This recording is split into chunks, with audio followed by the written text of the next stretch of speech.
Hello everyone, I am Saumya Pandey and welcome back to my channel. जैसा कि हम सब जानते हैं, एसबीआई जूनियर एसोसिएट्स की नोटिफिकेशन आउट हो चुकी है और जहाँ तक देखें तो वैकेंसीज लास्ट ईयर से काफ़ी कम है और कुछ स्टेट्स की तो वैकेंसीज ही नहीं आई हैं और कुछ स्टेट्स में है तो काफ़ी अच्छी वैकेंसीज आई हैं। जैसे मुंबई की बात करें, बेंगलोर की बात करें और मुंबई और बेंगलोर और बंगाल में भी अच्छी वैकेंसी आई है। बट जहाँ तक मैं अगर एमपी की बात करूँ तो एमपी में सिर्फ जनरल वैकेंसी 34 है और टोटल 78 वैकेंसीज है। तो लास्ट ईयर आप देख सकते हैं कि लास्ट ईयर से कट ऑफ काफ़ी ज़्यादा हाई होने वाला है और कंपटीशन लेवल बहुत ज़्यादा हाई होने वाला है और आपको माइंड सेट एक लेके चलना ही पड़ेगा कि इस बार आपको बहुत ज़्यादा हार्ड वर्क करने की ज़रूरत है, क्योंकि वैकेंसीज़ कम है तो ऑब्वियसली कंपटीशन ज़्यादा होगा और कट ऑफ भी हाई होने वाला है। मैं डरा नहीं रही हूँ, बट आपको एक माइंडसेट तो लेके चलना ही पड़ेगा। अगर आप सोच रहे हैं कि नहीं बस इजी हो जाएगा, अपन अगर कंफर्ट जोन में है फिर भी हो जाएगा, तो ऐसा नहीं है। आपको बहुत अच्छी खासी मेहनत करनी पड़ेगी और जो बाकी लोग कर रहे हैं उससे एक्स्ट्रा थोड़ा हार्डवर्क करना पड़ेगा। तो आज से एप्लीकेशन एक्टिव हो जाएगी और 17 मई लास्ट डेट है, तो आपको सबको फॉर्म फिल करना है बिफोर 17 मई।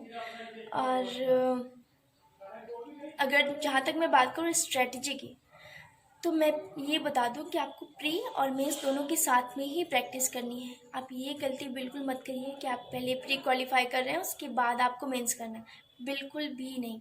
क्योंकि अगर आप पहले प्रीलिम्स क्वालिफाई कर लिए तो आप 10 से 15 दिन ही आपके पास बचेंगे और वो 10 से 15 दिन एक सिर्फ रिवीजन के लिए माना जाता है। आप उसमें कुछ नया नहीं पढ़ सकते। और अगर आप अभी मेंस की तैयारी नहीं कर रहे हैं तो आपको उस टाइम पे डीआईबी मेंस लेवल की सॉल्व करनी पड़ेगी, मेंस लेवल का पजल, मेंस लेवल की इंग्लिश और जीके तो करना ही पड़ेगा। तो ये 4 सब्जेक्ट आप सिर्फ 15 दिन में कवर नहीं कर पाएंगे, इसलिए आपको साथ साथ में प्रैक्टिस करनी है, मेंस की भी और प्रीलिम्स की भी। और अगर ऑब्वियसली मेंस की प्रैक्टिस करेंगे तो प्रीलिम्स की तो हो ही जाएगी। और जहाँ तक अगर बात करें प्रीलिम्स की, तो प्रीलिम्स में हम सब जानते हैं syllabus 20 minutes for each subject, math, reasoning and English. और जो 30 मार्क्स का इंग्लिश होता है 35 और 35 मार्क्स का मैथ्स और रीजनिंग होता है। तो अगर मैं मैथ्स की पहले बात करूँ तो मैथ्स में सिंप्लीफिकेशन और अप्रॉक्सीमेशन और नंबर सीरीज और डीआई, ये चारों टॉपिक्स बहुत इजी आते हैं। प्रीलिम्स लेवल में है तो ऑब्वियसली इजी आएगा। तो आपको ये 4 टॉपिक आपके 20 से 25 नंबर आपको दिलवा सकते हैं।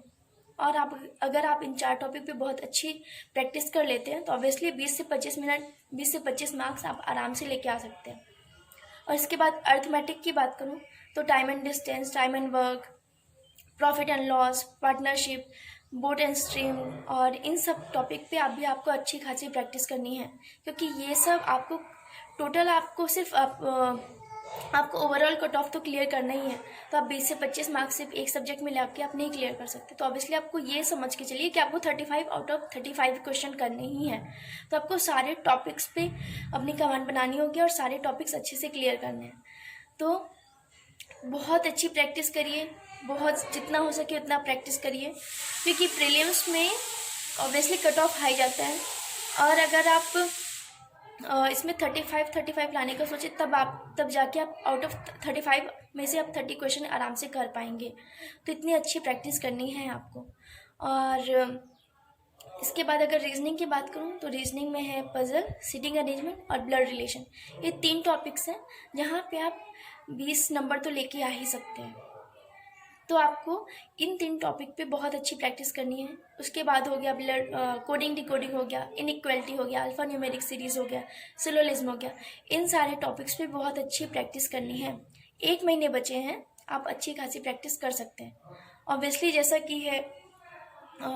और इसके बाद पहले रीजनिंग की बात कर लेते हैं। तो आप ये 3 टॉपिक ब्लड रिलेशन और सिटिंग अरेंजमेंट और पजल, इन 3 टॉपिक बहुत अच्छी प्रैक्टिस करनी है। 20 मार्क्स आपको आराम से मिल जाएंगे। और इसमें भी आपको सोचना है कि 35 में से 35 लेके आने हैं, ठीक है। क्योंकि अगर हम जैसा कि हम सब जानते हैं क्वांट कंपेयर टू रीजनिंग थोड़ा सा लेवल होता है, टफ होता है इससे, और रीजनिंग थोड़ी इजी होती है।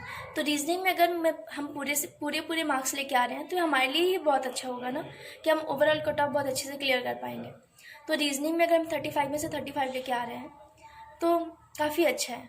तो आप प्रैक्टिस करिए कि आप पूरे पूरे क्वेश्चन करके आएँ, ठीक है। तो रीजनिंग और मैथ्स में बहुत अच्छी प्रैक्टिस करनी है। और जो लोग, स्पेशली उन लोग के लिए बता रही हूँ जो इंग्लिश में थोड़े वीक है, मेरे जैसे लोग हैं जो, ठीक है, जो मेरे जैसे लोग हैं इंग्लिश में, उनको ये दोनों सब्जेक्ट पे बहुत अच्छी कमांड करनी पड़ेगी, तब जाके उनका कट ऑफ क्लियर होगा। अगर आप सोच रहे 3 सब्जेक्ट में मैं तीनों में ही एवरेज रहूँ तो फिर थोड़ा सा मुश्किल है। तो पहले आपको, इंग्लिश में वीक हैं, 10 एवरेज अटैम्प्ट करते हैं तो चलेगा, क्योंकि ये दोनों सब्जेक्ट आपके ओवरऑल कट ऑफ निकाले जाएंगे, ठीक है। तो आपको इंग्लिश में आपको क्या करना है, इंग्लिश में आपको द हिंदू रीड करना ही करना है, और जिससे आरसी में बहुत ज़्यादा हेल्प होगी। और ग्रामर इम्प्रूव करने के लिए आपको वीडियोस देखने हैं, मैंने जैसा पहले ही मेंशन किया था निमिषा बंसल मैम का 120 रूल्स, और उससे काफ़ी ज़्यादा हेल्प होगी। और सबसे बड़ी बात है, इम्पॉर्टेंट है, जो बच्चे बहुत डरते हैं इंग्लिश के क्वेश्चन सॉल्व नहीं करते, उनको लगता है कि यार बहुत कम नंबर आ रहे हैं, जब मेरे से सब बन जाएगा तब मैं उसके बाद में प्रैक्टिस करूँगा, तो ऐसा बिल्कुल नहीं है। आपको डेली बेसिस पे क्वेश्चन सॉल्व करने हैं, चाहे वो आरसी के हो, क्लोज टेस्ट हो, पैरा जंबल हो, एरर डिटेक्शन हो, सारे क्वेश्चन आपको सॉल्व करने हैं। भले ही 10 में से 1 नंबर आ रहा है, लेकिन फिर भी आपको क्वेश्चन सॉल्व करने हैं, आपको प्रैक्टिस बिल्कुल भी नहीं छोड़नी है। क्यों?